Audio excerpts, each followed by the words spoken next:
Hey YouTube, welcome back to my channel. Prince William was right over his remarks regarding Meghan Markle. This is what an expert has claimed, and this article was written a few days ago, so I'm a bit late to the story.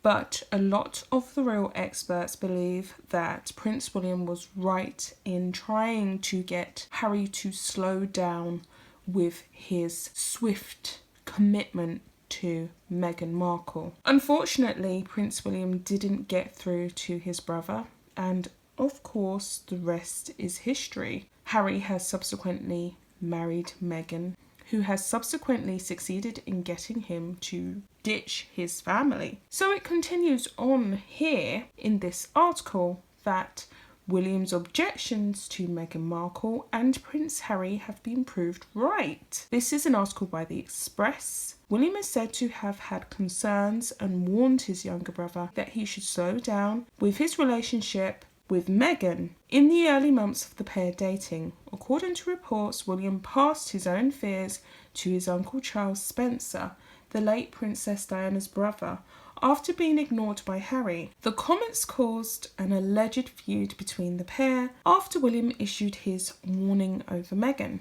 The royal expert and author of the book Battle of the Brothers, William and Harry, The Inside Story of a Family, Robert Lacey claimed the Duke of Cambridge had some justice to his warnings. Speaking to Elle magazine, Mr. Lacey said, "You could certainly say William had a lot of justice on his side. We do not know the details of what he said to Harry, but if he pointed out that this woman that he, Harry, loved was a self-made Hollywood celebrity and a self-made millionairess who created her own celebrity, a self-sufficient woman like this who was ambitious and campaigning her belief in women's rights and her wish to promote social change, these are radical initiatives, radical impulses. Do they fit inside the rather safe and conservative British royal family? If those are the sort of objections and queries that William raised, well,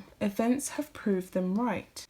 This was a woman who couldn't fit inside the royal family, so as a result, she's no longer royal." Mr. Lacey also claimed, had Diana been alive, the issue of the rift between the two may not have occurred. He added she would have been a driving force in repairing relations between the pair, with Harry now situated in LA. Tragically, the author also claimed that one of the tragedies of her death was that it deprived the pair of a more active parent. This month, Harry and Meghan will negotiate the terms of their Megxit departure from the royal firm. Last year, the pair announced their intent to step down as senior royals. During negotiations with senior royals, including William, the pair agreed to a 12-month trial period for their exit. With the pair now signing deals with Spotify and Netflix, it is thought the Duke and Duchess of Sussex will ask for an extension to the measures.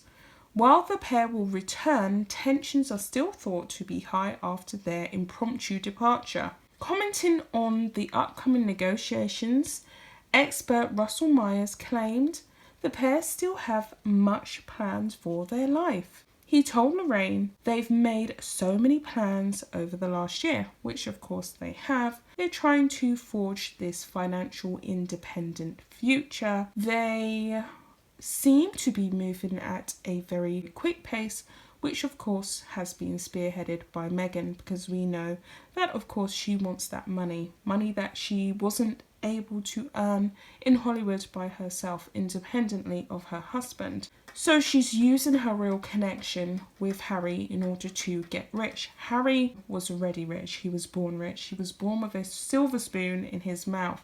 But Meghan, on the other hand, really does need these deals to go through. She really needs that bag. She loves money. She's all about the money. And of course, she couldn't do that in the constraints of the royal firm, as I've said on this channel before.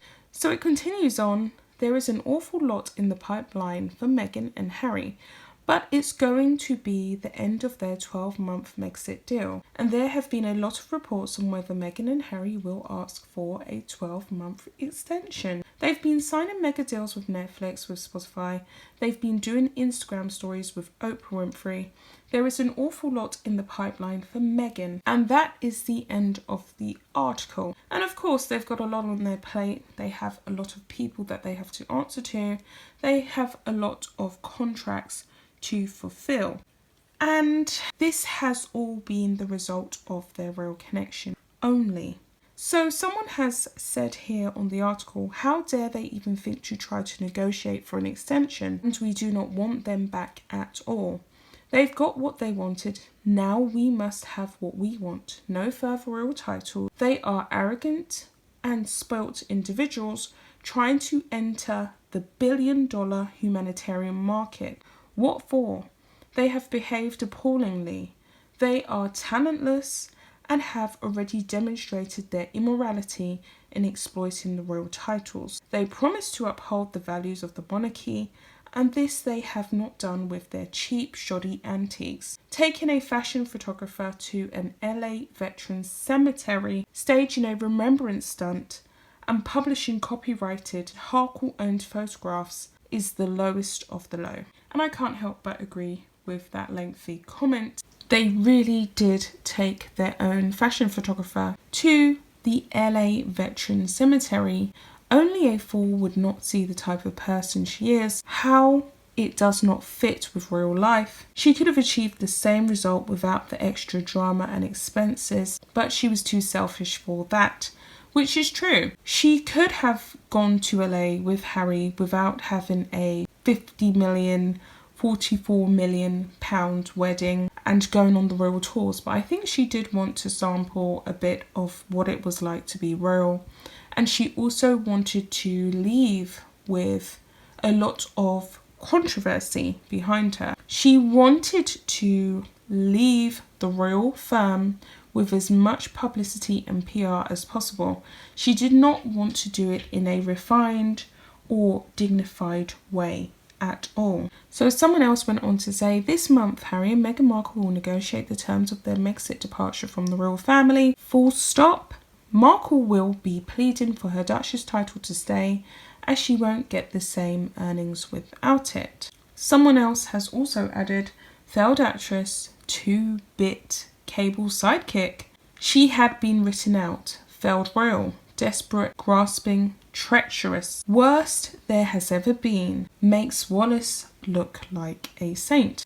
It says it all, really. It really is just a shoddy situation that Harry has created for himself.